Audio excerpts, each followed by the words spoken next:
waxaan ku siinaa codkayga naxariis ah. waxaan ka rabaa Raaxiil ilmaheedu caafimaad qaba. waxaan ahay umuliso khibrad leh, waxba ha baqin.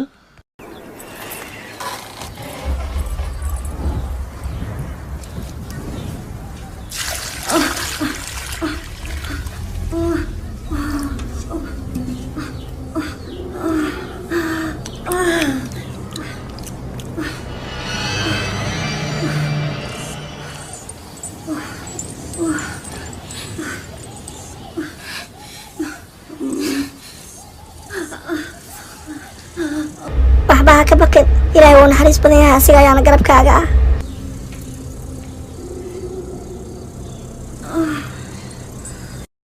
Raaxiil, Raaxiil, Raaxiil, Raaxiil, Raaxiil, Raaxiil, Raaxiil, Raaxiil, waa suuxday, waa suuxday.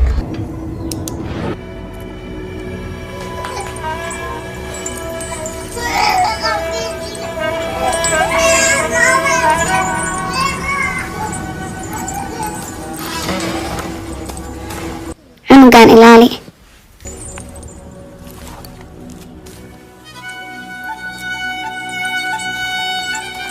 u ducee Raaxiil, ilaahay ducadiina wuu aqbalaa.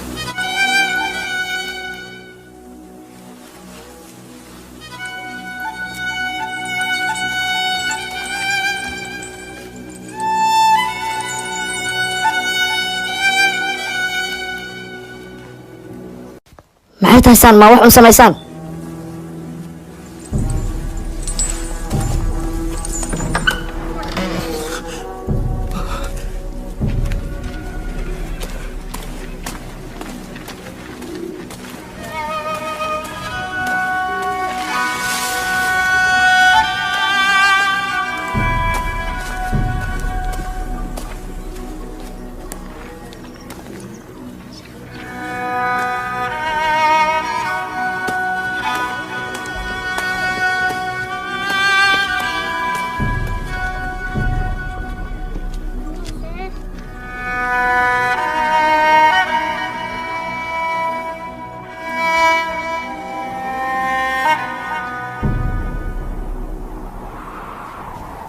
qof baa u gafay Ishtaar, waxaana u jeedaa dhiig iyo dab.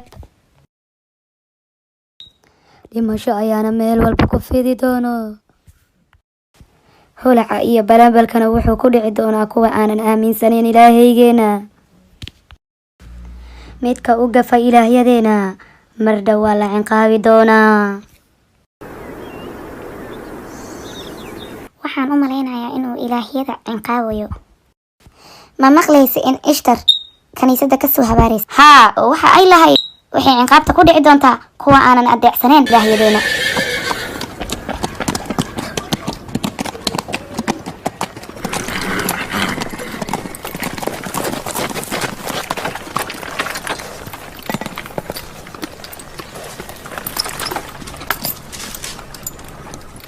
سنقط رحيل حالة دار وليدتها.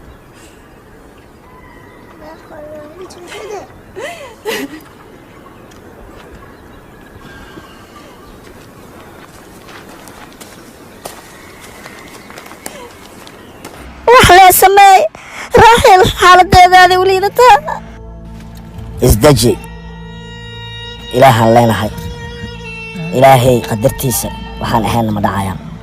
وحلا سماي دادك نوعي نوعيان كنيسة ديالك سو عباري دادك نلسي نوعيان.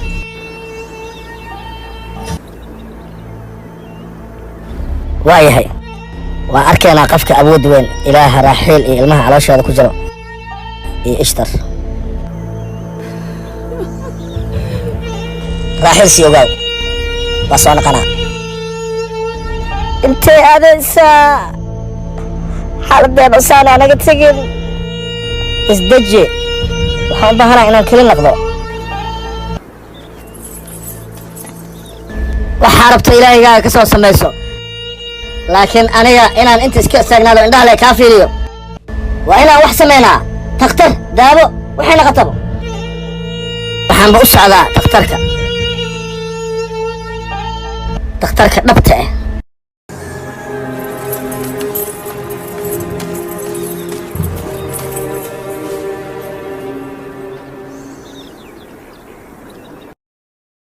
dadka magaalada degan oo dhan way la yaaban yihiin kan. Maxaan ka sameynaa aniga iyo gabdhahaygan kan? Maxaan ka sameeyaa?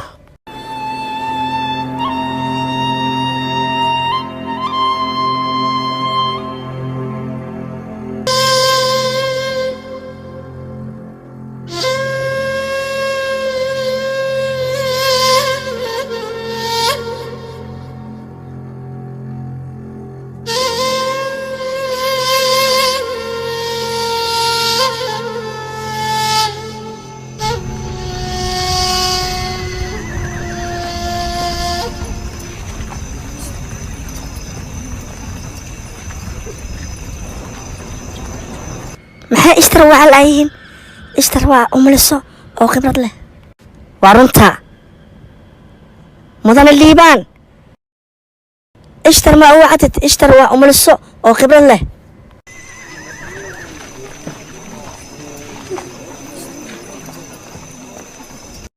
baxsoo fiiri ishtar haddii imaanayso waxaa u sheegtaa haddii ay gabadhayda iyo ilmaheeda ay badbaadiso inaan u ballan qaadayo in yacquub magaalada dhan aan ka saarayo kaniisadana inaan meel sare gaarsiinayo.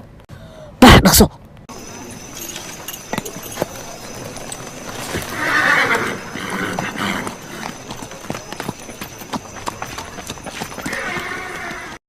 yacquub waxaa ka soo baxay habaarka ilaahyada oo caanay arrintaana waa cadaab oo kaga timid ilaahyada. humayo aamus humayo yahay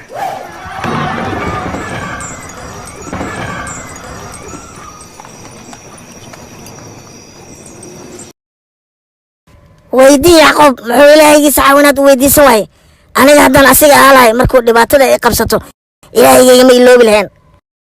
taliya liibaan waaye qofka isoo diray wuxuuna ku ballan qaadayaa in uu yacquub magaalada ka saarayo haddii aad badbaadiso gabadhiisa.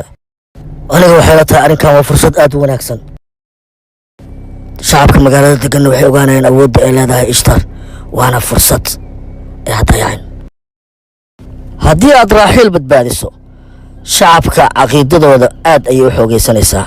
dahab ayay kaniisadda ka buuxinayaan. raaxiil hadday dhimatana waa isla meeshii oo kale leh dhaaf ha dhimatee.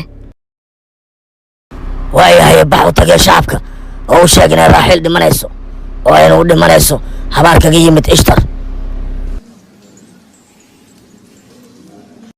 maxay fursad qaali ii tahay hadday raaxiil iyo cunugeeda dhintaan oo magaaladan raloob yimaado dadka waxaa u caddaanayso awoodda ishtar ay leedahay.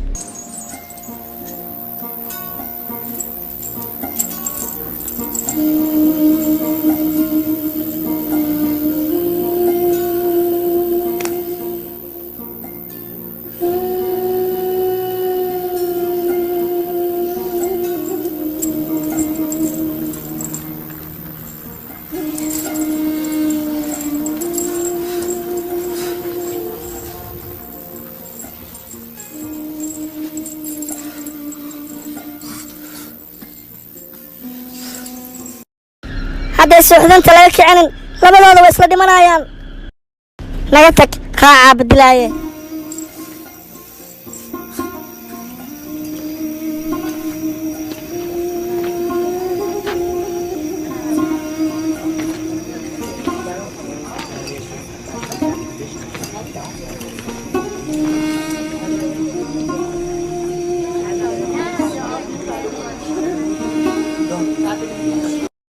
waxaan rabaa inaan ogaado ugu dambaysta qofkii badinaayo ishtar maa badinaayo mise yacquub ilaahaygiisa.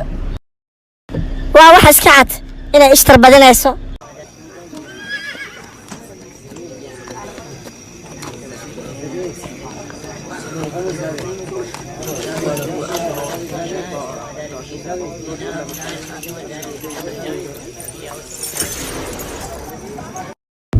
liibaan maxaa saacadaan iigu yeertay oo aad iigu wareerinaysaa arrinka yacquub.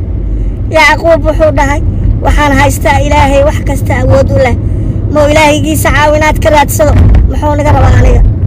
raaxiil nolosheeda gacantaada ayay ku jirtaa ee caabi. weligay bislaheenin yacquuba caawinaad kuu soo doonahayo oo kiniisadda caawinaad u soo doonahayo weligay bislahaynin. waxaan ku leeyahay waa riyoonaysaa oo riya ayaad ku jirtaa. riyadayda way rumoowaysaa markaad aragto xaaskaaga iyo ilmaha caloosha ku jiro markay dhintaan. nolol iyo geeri ilaah baa haayo oo ishtar waxba inooma hayaan. aniga ka codsaday ishtar inay imaado maxaa yeelay raaxiil iyo cunugeeda way xanuunsan yihiin. raaxiil qof ay u baahan tahay ma leh oo ilaahay aanan ahayn ee gurigayga iga bax. yacquub buu ku baryaa dhegeyso.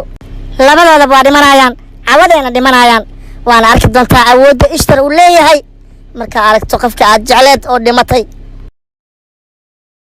dadweynow idinka ayaad markaati ka naqan doono markaad aragtaan awooddii ishtar markay caawa xaaskiisii iyo cunug caloosh ku jira ay dhintaan oo roob iyo barwaaqana idin yimaad idinka waad arki doontiin.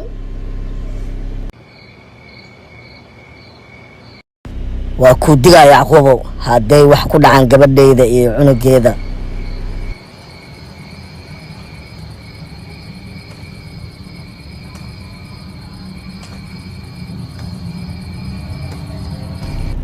ilaahow rabbi oo raxmaankeegiyo waa ku baryaa ilaahow raaxiil intaasoo sano ay sugaysay cunugaanayti dhib badan ee u soo martay madaxiisa ilaa iyo magaalada dumarka jooga oo dhan xataa ay caayaan wax walba ku tilmaameen ma dhasho waaye xataa ay dheheen waxaasoo dhan ay ku sabartay.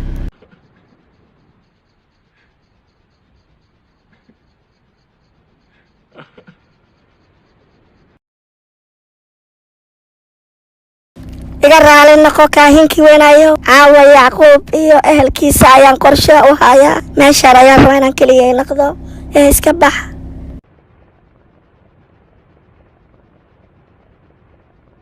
ishtarti weyneeday caawada waxaan kaa rabaa in yacquub iyo ehelkiisa raaxiil iyo cunug caloosheeda ku jiro in caawada ay dhintaan.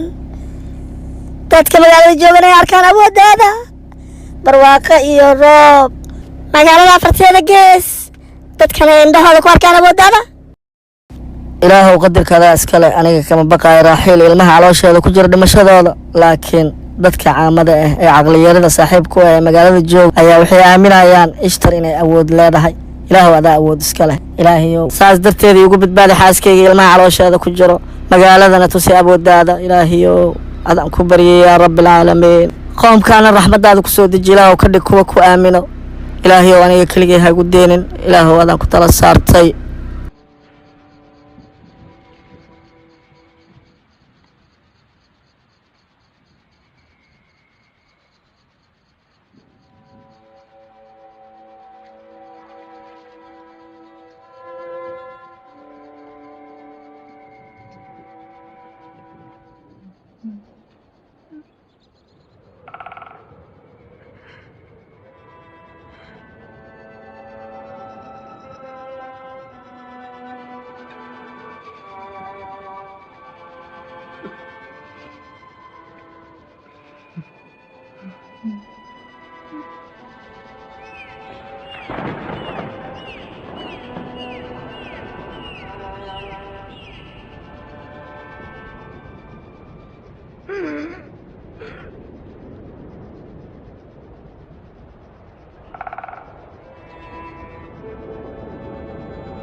xagga ka yimid aftiinka iyadoo weliba la maraayo saqda dhexe habeennimo.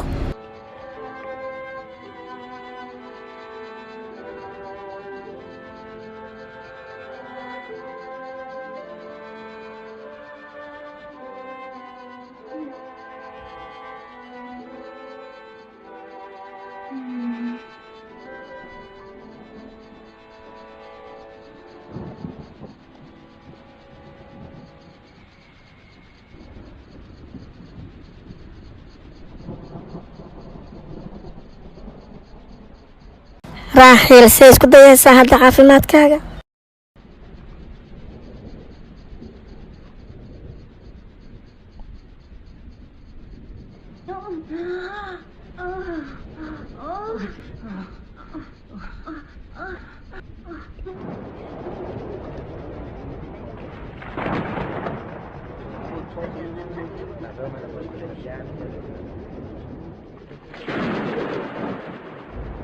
ma kula tahay inuu roob soo socdo? waxay ila tahay inuu cirka la oynayo dhibaatada raaxiil haysato. gugaca iyo biriqda dhacayso waa calaamadaha carada ilaahyadeena. yacquub iyo ahalkiisana cadaab ayay arkayaan. ilaahay ishtaarti weyneed tusi yacquub iyo ahalkiisa holaca iyo balanbalka ku soo deji gurigooda baabi ayagoo dhan.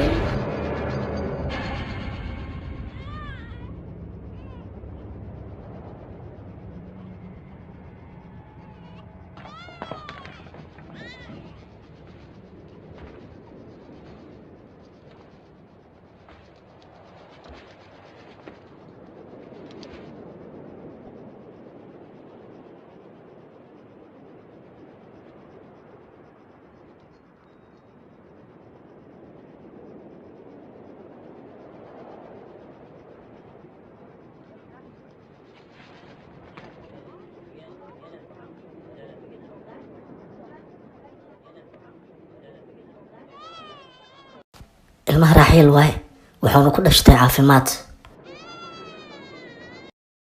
habaarkii ishtarne aawe ishtar way soo habaartamaysay.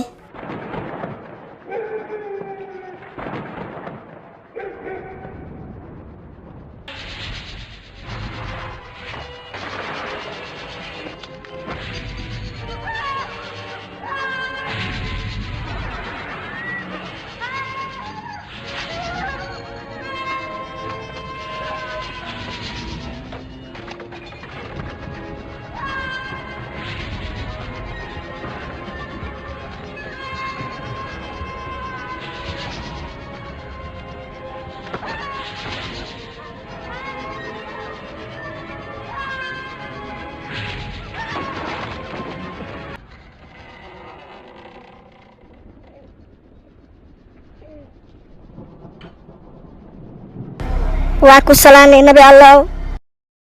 waaku salaanay nabi allah. salaan alla dhammaantiina. hambalyaan ku leeyahay. hambalyo nabi allah.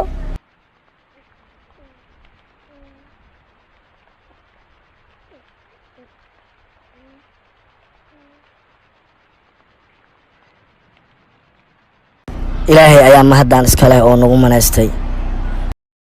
adiga iyo ubadkaagana waxaan ilaahay kaaga baryaa caafimaad. waxaan ku sugaynay adiga 11 sano ayaan ku sugaynay. mana weydiinaysid wiil iyo gabar wuxuu yahay? magaciisa waa yuusuf. yuusuf ma magac gabdheeda mise waa magac wiil? sidee ku ogaatay? yaa kuu sheegay inuu wiil yahay? qof ila jooga hal sac ka hor aa ii bishaareeyay oo igu saraystay.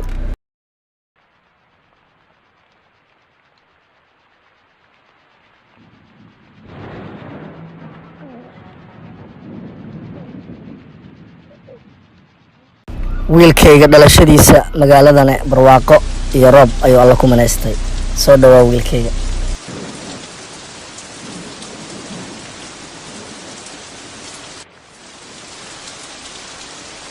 raaxiil iyo ubadkeeda way nabad qabaan. maxaa naga galay? fiiri roobka iyo barwaaqada fiiri. magaalada abaar dambe kama jirayso. laakiin ma ogtahay inuu roobka bilaabmay yacquub iyo raaxiil markuu cunugooda dhashay?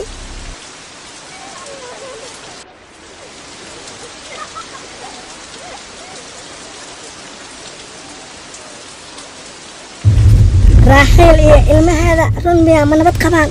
haa way nabad qabaan. weliba waxay dhashay ilmo barakeysan oo roob iyo barwaaqo wato.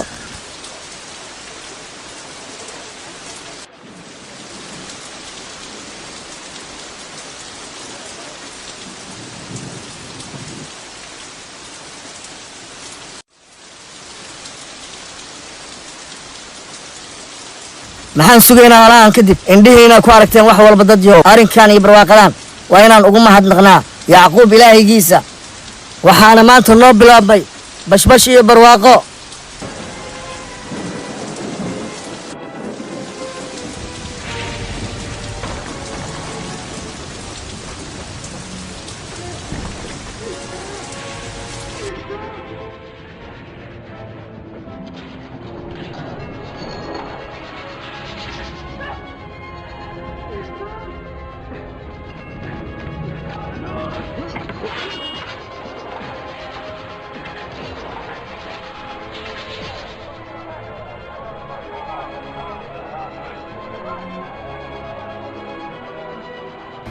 fiiriyahe kiniisadii dabaa isqabsaday kiniisadii ishtar dabaa qabsaday run waay fiir kiniisadda ishtar mudana taliya liibaan kiniisadii dabaa qabsaday kiniisadda ishtar kaale arag maxaa dhacday kuma maqla si fiican kiniisadda way gubanaysaa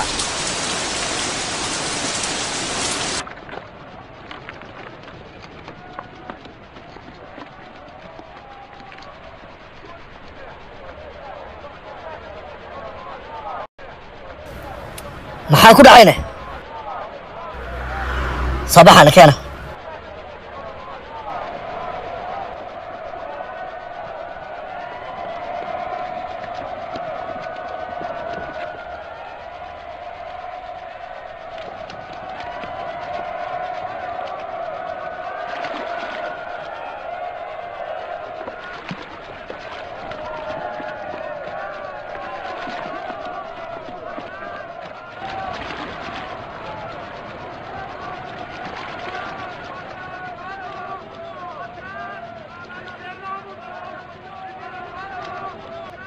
waa mucjiso roobkii ayaaba dabka sii horinayo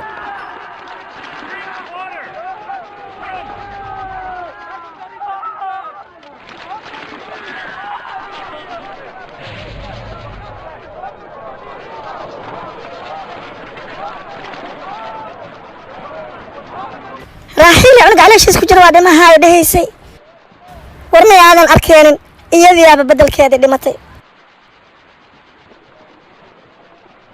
mudane taliya xagee aadaysaa waxaan u socdaa in aan rumeeyo yacquub iyo ilaahaygiisa waxaa inoo sheegtay inuu yacquub uu sabab yahay abaarta magaalada ku dhacday beddelkeeda yacquub cunugiisa dhalashadiisa ayaan roobka iyo barwaaqada ku helnay kiniisaddan arag siday u gubatay soo baxa aan rumaynaya yacquub iyo ilaahaygiisa maxaan sugaynaa alahan kadib xaggee aadaysiin war suga wax yar war xaggee kuligiina ugu tegaysiin war kaaliya diinta awowyaashiina ha ka tegina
roobka iyo raxmadda ee alla ku galadaystay magaalada dadkana wuu ugu caddeeyey in alla maahine mid kale oo xaq lagu caabudo inuusan jirin wiilkaaga barakeysan ee dhalashadiisa aan ku helnay roobka iyo barwaaqada miyaadan na tuseynin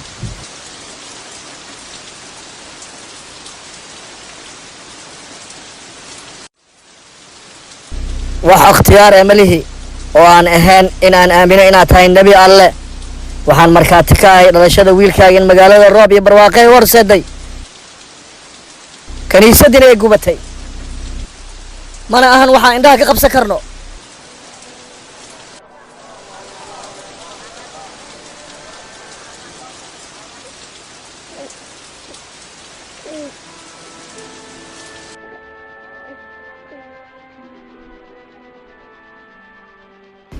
yuusuf dhalashadiisa waxay inoo tahay raxmad waa runtiis waa raxmad kan kiniisadda iyo baadilkii iyo ishtar baabi'iyey magaaladana ku manaystay roob iyo barwaaqo waa alle subxaanahu wa tacaala asiga maahina ilaah kale ma jiro ma rabtiin miyaa inaad xaqa aragtaan aniga iyo xaaskayga xaqa waan aragnay horaan u aragnay waxaana aaminsanahay dadkao dhanna inay hadda arkeen xaqa wax la inkiri kara maahan awoodda dhammaystiran ee ilaahigaaga leeyahay iyo tabardarida ishtar ee leedahay waxayna hadda u imaadeen inay ilaahigaaga aaminaan ee nebi allow ku aftiini qalbigooda diinta alle idinkoo dhan ma ku raacsantihiin wuxuu faris leeyahay haddaba waxaan dhaho iga daba dhaha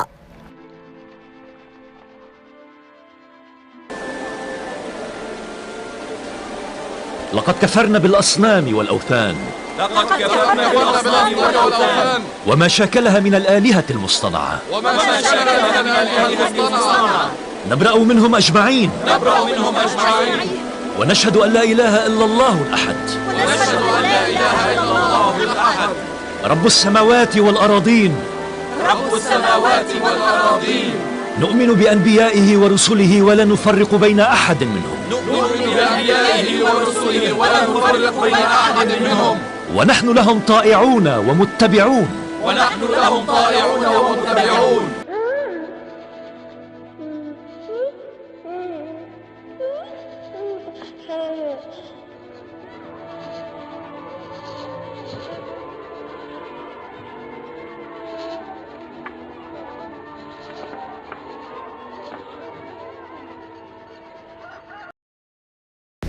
waxaa ka soo wareegatay 5 sanadood maalintii uu dhashay nabi yuusuf calayhi salaam ay kaniisadina gubatay shacabka ku nool fadaal waxaa u bilaabmay nolol farxadeysan raaxiil oo ah nabi yacquub calayhi salaam xaaskiisa ahna nabi yuusuf calayhi salaam hooyadiis ubad kale ayay caloosha ku sidaa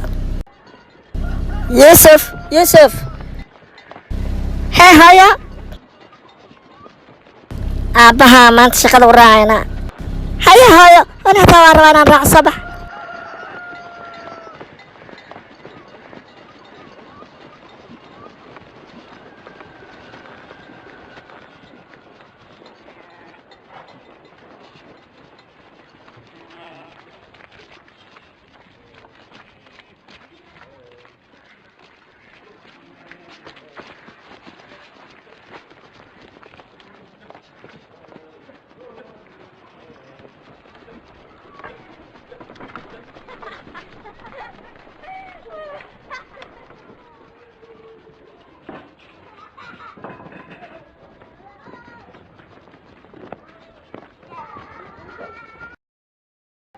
intaysan waxba u dhalin oo yacquub aad u jeclaay hadda ee wax u dhashayna jecel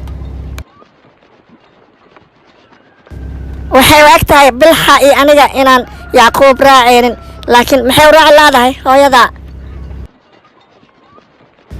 waxaa laga yaabaa inay mashquulsan tahay waxaa laga yaabaa in aysan rabin inay raacdo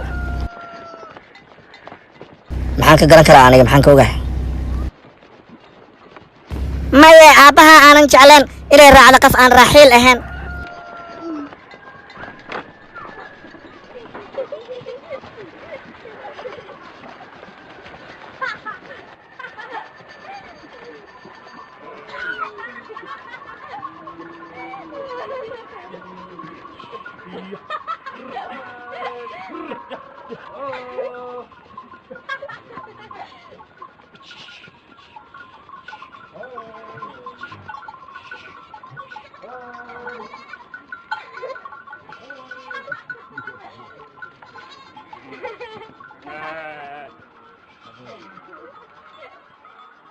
shan iyo 10 sano ka hor markii ugu horreysay aan ku arkay waxaan kugu arkay oo aan ku kulannay ceelkan ma xasuustaa haa waa xasuustaa maxaa xasuusu waay waa markii aan ogaaday inaad tahay wiilka eedaday aniga xataa markaasaan ogaaday inaad tahay gabadha abtigay markaas soomaha markuu jacaylkeena bilaabmay aabbahay iyo hooyaday xataa inaan ku guursado ayay ila jeclaadeen nabad aan baxnay wiilasha way naga dheereeyeen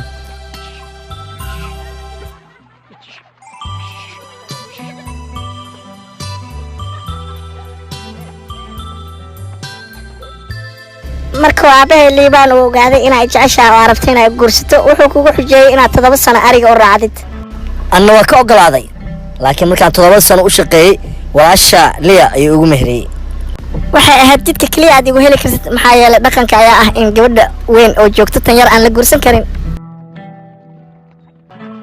sidaas darteeda ayaan 7 sano kale ariga u raacay si aan adiga kuu guursado laakiin ma oga asiga haddii oo 7 sano idhi lahayd waan ka ogolaan lahay